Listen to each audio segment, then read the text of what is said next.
시편 36편은요, 이 사악한 자의 길과 하나님의 인자하심에 대한 이야기를 우리에게 들려주고 있습니다.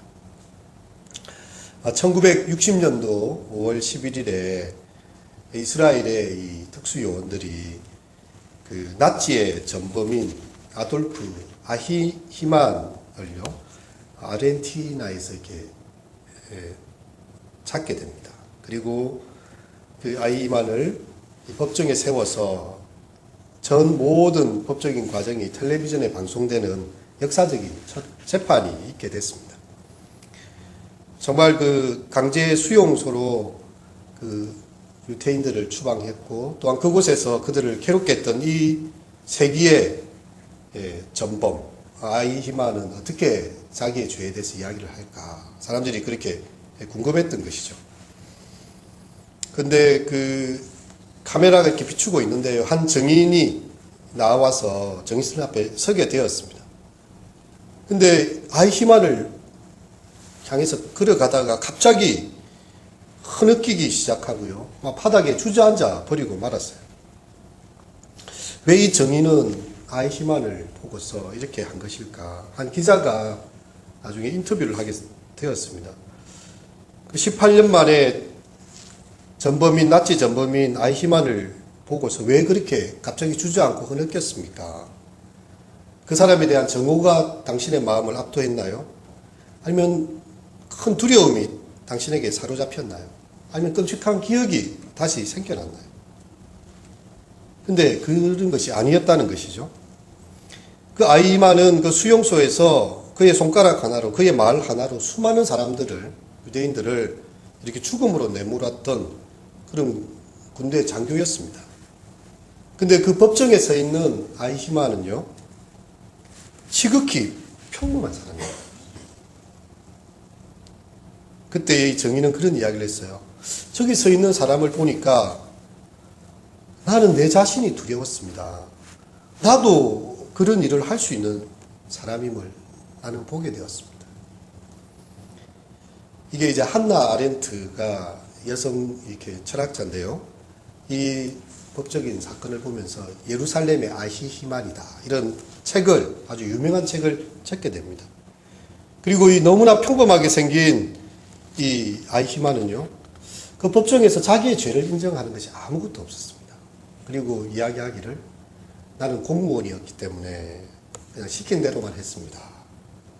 히틀러 총통의 말을 너무나 잘 따랐습니다. 그렇게만 이야기하는 것입니다. 그래서 이 한나 아렌트가 우리 모든 사람들이 뭐 특별한 죄인이나 악인이나 그런 게 있는 게 아니라 우리 모두가 다 죄인이고, 우리 모두가 아무런 생각 없이, 양심의 가책이 없이 그냥 일을 행한다면 누구나 아히히만처럼 죄를 짓고도 죄책감이 없을 수도 있다. 그래서 평범한 얼굴 속에 있는 악의 평범성, 그것을 이렇게 책으로 적고 사람들에게 널리 알리기도 했습니다. 그리고 야고보 사도는요, 사람이 시험을 받을 때에 내가 하나님께 시험을 받는다 할지 말지니 하나님은 악에게 시험을 받지도 아니하시고 친히 아무도 시험하지 아니하시느니라. 오직 각 사람이 시험을 받는 것은 자기 욕심에 끌려 미혹 때문이에요. 우리 속에 있는 자유의지, 그리고 그 욕심에 의해서 우리가 끌려 미혹되었다는 사실에 대해서 우리에게 분명히 이야기를 하고 있어요. 오늘 시편 36편은요, 인간의 마음속에 있는 끔찍한 모습을 여과 없이 드러내고 있습니다. 악인의 죄가 그의 마음속으로 이르기를, 그의 눈에는 하나님을 두려워하는 빛이 없다 하니, 하나님을 두려워하는 빛이 없는 거예요. 여러분, 지혜의 근본, 지식의 근본은요, 하나님을 경외하는 것입니다. 하나님이 계신 것을 믿고 그 하나님께서 그 모든 것에 대해서 심판하실 줄로 알고 하나님 앞에서 겸손히 입의 말을 생각하고 내 입술의 파수꾼을 지키셔서 정말 내 입술이 범죄하지 않도록. 왜? 하나님께서 다 듣고 계시기 때문에요. 그래서 하나님을 경외하는 것, 그분의 임재 의식 앞에 있는 것이 바로 지혜와 지식의 근본이라고 이야기합니다. 우리는 부모님에 대해서 경외하고 있지 않습니까? 막연한 공포심 때문이 아니라 부모님의 그 사랑과 그분의 존재를 인정하기 때문에 그분을 경외하는 것이죠. 하나님을 경외하는 것도 마찬가지입니다. 예수님께서도 마가복음의 10장에 보면 몸은 죽여도 영혼을 능히 죽이지 못하는 자들을 두려워하지 말고 오직 몸과 영혼을 능히 지옥에 멸하실 수 있는 하나님을 두려워하라. 근데 이 죄의 가장 핵심적인 모습은요, 바로 하나님을 두려워하지 않는다는 것입니다. 이것이 이제 로마서 3장에 보면 우리가 잘 아는 대로 의인은 없나니 하나도 없으며 깨닫는 자도 없고 하나님을 찾는 자도 없고 다 치우쳐 함께 무익하게 되고 선을 행하는 자 없나니 하나도 없도다. 하나님께서 우리 인생을 굽어 살피신 적요, 의인이 아무도 없는 거예요. 그리고 그 마지막에 하는 말이 그들의 눈앞에서 하나님을 두려워함이 없는다. 죄의 모든 근원은 다른 것이 아닙니다. 하나님 아버지를 잃어버린 것. 우리의 영혼의 창조주가 되시고 심판주 되시는 하나님을 잃어버린 것. 그의 눈에 하나님을 두려워하는 빛이 없다. 이 바울 사도가 이 로마서 3장에서 죄의 그 모습을 지적할 때요, 오늘 본문의 시편의 말씀을 가져오고 있는 것입니다. 이 교만함 속에 있는 사람들은요, 스스로 자랑합니다. 자기의 죄악은 드러나지 않고 미워함을 받지도 않는다. 그렇게 생각을 하고 있습니다. 스스로 자기에게 아첨하고 있는 것입니다. 하나님이 계시지 않는데 내 죄악을 누가 찾아낼 것이며 내가 어디에서 그 죄에 대한 미움과 심판을 받게 될 것인가. 여러분, 이 세상의 사상들은요, 세상의 인간이 만물의 척도인 거예요. 내가 생각하기에 옳은 것, 좋은 것이면 옳은 것이고, 내가 생각하기에 나쁜 것이면, 싫은 것이면 나쁜 것이 되는 그런 모습입니다. 스스로 자랑해요. 스스로 자기를 향해서 정당화하는 그런 모습입니다. 하지만 성경은 하나님께서 이 세상의 모든 것들을 살펴보고 계신다. 우리의 안고 일어섬을 알고 계시고, 우리가 바다 끝에 가서 거할지라도 거기에도 주님의 손이 함께 계시고, 저 바다 깊은 곳에 우리가 있다 할지라도 주님이 다 찾아내신다고 이야기를 하고 있습니다. 근데 인생은요, 하나님을 두려워하지 않는 인생은 스스로 자랑합니다. 내 죄악은 드러나지 않을 것이다. 나는 미워함을 받지 않을 것이다. 이것이 바로 스스로를 속이는 그런 행위가 되는 것입니다. 많은 사람들이요, 죽음 이후에 대해서 모든 것이 끝이라고 그렇게 이야기를 합니다. 죽으면 끝인데 왜 그들은 이런 이야기를 하고 있을까요? 왜냐하면 하나님 앞에 자기들이 살아온 삶을 다 이렇게 심판받고자 한다면 그 죄가 중하에 견딜 수가 없습니다. 그래서 무신론이 생겨나는 것입니다.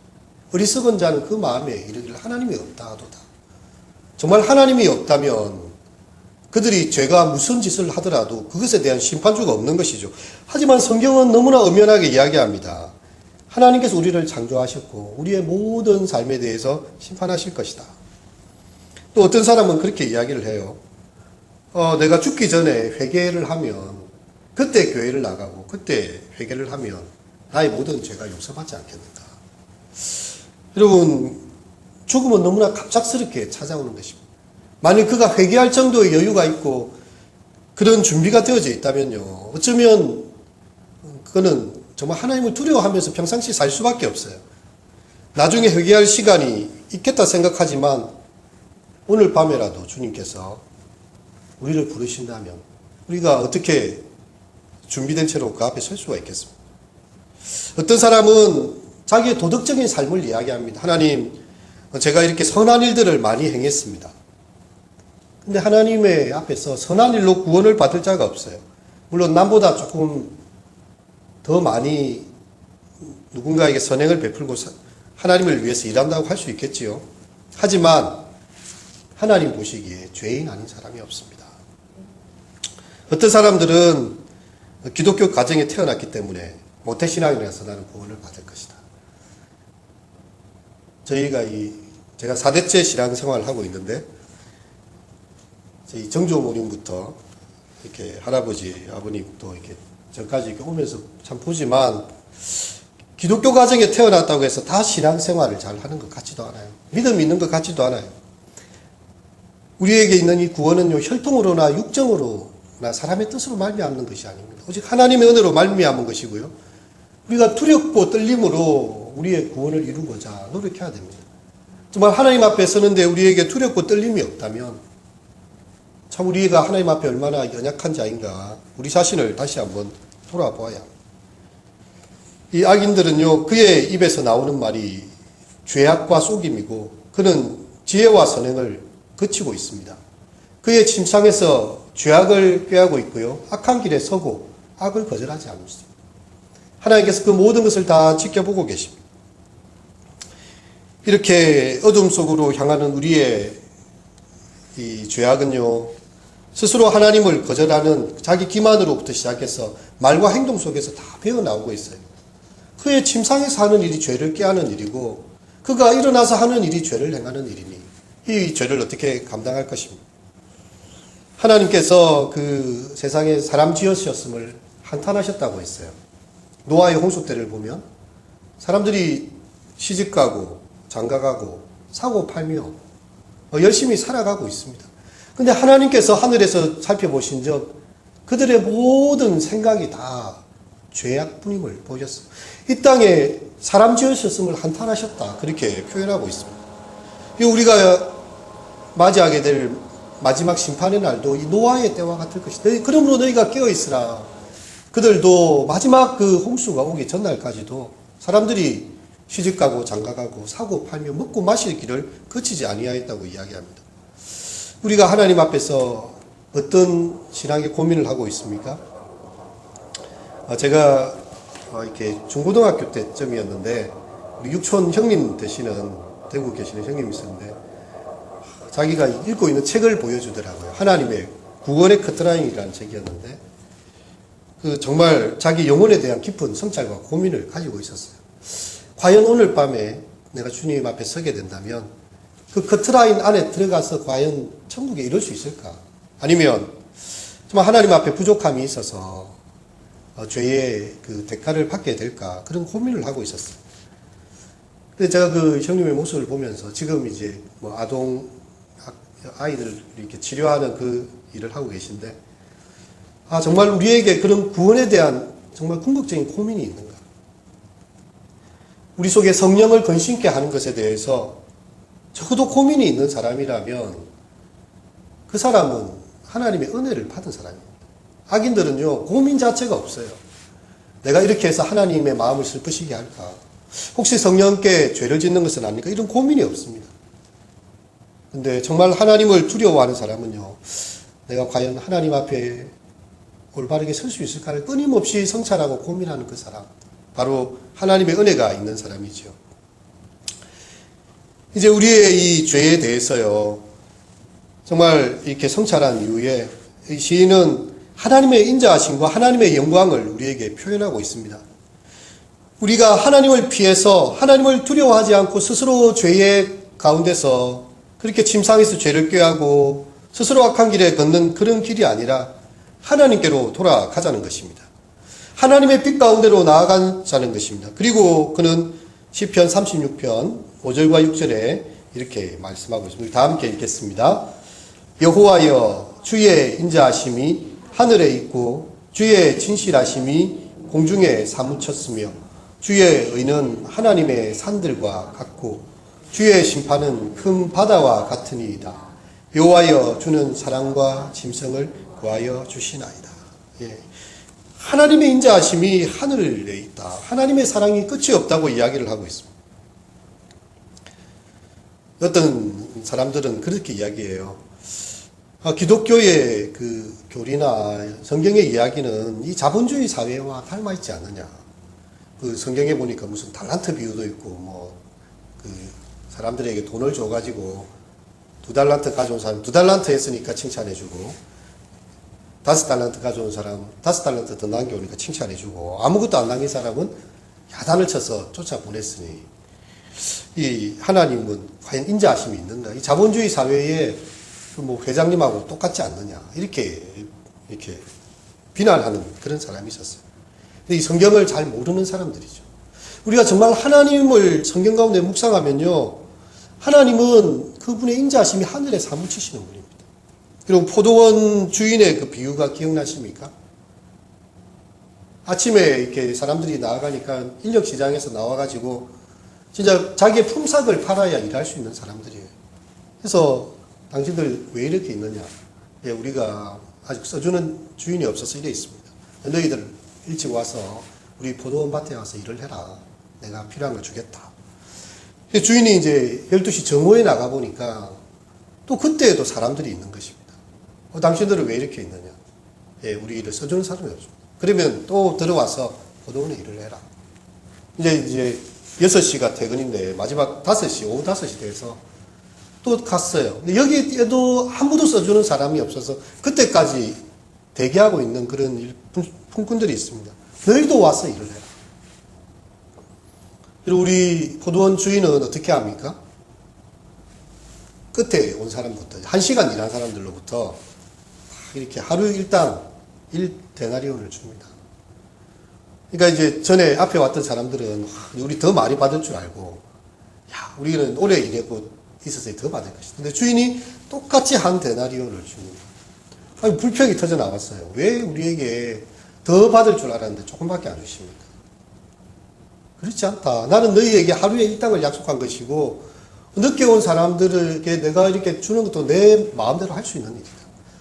하나님 아버지의 마음은요, 정말 연약한 자들, 그리고 정말 아무도 불러주는 이 없어서 일할 수 없는 그런 사람들로부터 하나님의 사랑은 이렇게 부어지는 것입니다. 만일 자본주의 논리로 생각한다면 1시간 일한 사람 1시간 시급밖에 줄 수가 없는 것이죠. 하나님의 마음은 누구에게나 공평하게 주시는 그런 사랑의 마음입니다. 달란트 비유나 문화 비유에서도요, 그 1달란트 받은 사람이 정말 하나님 그 주인된 그분의 마음을 알고 열심히 일을 해서, 열심히 일을 했는데 사기를 만났다고 칩시다. 자기는 열심히 사람들을 믿고 그 일을 했는데 사기를 만나서 있던 돈이 다 원금이 까먹었다고 생각합시다. 아니면 뭐 경기가 안 좋아서 주인 돌아올 때 있던 게 다 사라질 수도 있어요. 근데 우리 주인이 그 사람을 나무라고 쫓아보내겠습니까? 우리가 성경을 행간의 뜻을 읽어보면요, 우리 주인은 그런 분이 아니에요. 만일 그 원금만 보존하고자 했다면 그 주인을, 그 사람들을 쓰지를 않는 거죠. 도리어 은행에 맡겨놓아서 원금이 붙게 하든지, 아니면 자기가 잘 아는 장사치들한테 돈을 맡겨줄 수 있습니다. 하지만 그 자기 종들에게 맡긴 것은요, 그들에게 상 주기를 원했던 것이죠. 2개를 남긴 사람에게는 2고을을, 5개를 남긴 사람에게는 5고을을 필요한 대로 다 그들에게 더 보상하기 위한 것입니다. 자본주의 사회 속에서 그렇게 돈으로 계산하는 우리 하나님이 아닙니다. 하나님의 인자하심은요, 하늘에 있습니다. 그의 신실하심이 공중에 사무쳐 있어요. 하나님의 그 십자가 은혜 가운데, 하나님의 그 공의로우신 가운데 서는 사람은요, 정말 그분의 의가 하나님의 산들과 같고, 그분의 심판이 큰 바다와 같고, 사람만이 아니라 짐승들도 구하여 주시는 하나님의 사랑을 보게 되는 것입니다. 하나님의 사랑은, 특성은요, 진실하심입니다. 우리의 죄가 주홍 같을지라도 눈과 같이 희어질 것이다. 동이 서에서 먼 것 같이 우리의 죄가를 멀리 옮기신다. 여러분, 우리 하나님은 공의로운 심판주이시지만 또한 우리의 참 구원자가 되셔서 우리의 모든 죄의 악을 사하시는 그런 하나님입니다. 그래서 36장 7절에 보면, 하나님이여 주의 인자하심이 어찌 그리 보배로운지요. 사람들이 주의 날개 그늘 아래에 피하나이다. 여러분, 그 히로시마에 원폭이 터졌을 때요, 한 일본인 하야시라는 사람이 참 집에 돌아와서 불에 탄 암탉 한 마리를 발견했습니다. 아휴, 정말 이 큰 일 때문에 암탉이 다 시커멓게 타버렸구나. 그런데요, 그 날개를 적셔보니까 그 병아리들이 여전히 그 안에서 삐약거리고 앉아있는 것이죠. 어쩌면 우리 예수님께서 보여주신 그 십자가의 고통은요, 정말 우리의 죄로 인해서 하나님 앞에 받아야 될 우리의 모든 죄의 대가를요, 그분이 십자가의 그늘로 다 쌓아안고 가신 것입니다. 그분의 날개 아래서 우리를 보호하시고 우리를 사랑하시는 그 주님의 사랑입니다. 그들이 주의 집에 있는 살진 것으로 풍성할 것이라. 주께서 주의 복락의 강물을 마시게 하실 것이라. 진실로 생명의 원천이 주께 있사오니 주의 빛 안에서 우리가 빛을 보리이다. 이것은 아까 1절에서 봤던 하나님을 두려워하는 빛이 없는 그 사람의 길과 다릅니다. 하나님께 나오는 사람, 주의 집에 찾아오는 사람에게는요, 주께서 빛 가운데 그들을 보게 하여 주시는 것입니다. 그리고 이제 우리에게 마지막 선택을 맡기고 있습니다. 하나님을 아는 자들, 그리고 여전히 죄 안에 있는 자들이 어떤 결과를 갖게 되는가. 10절에서 12절 말씀을 다 함께 읽도록 하겠습니다. 주를 아는 자들에게 주의 인자하심을 계속 베푸시며 마음이 정직한 자에게 주의 공의를 베푸소서.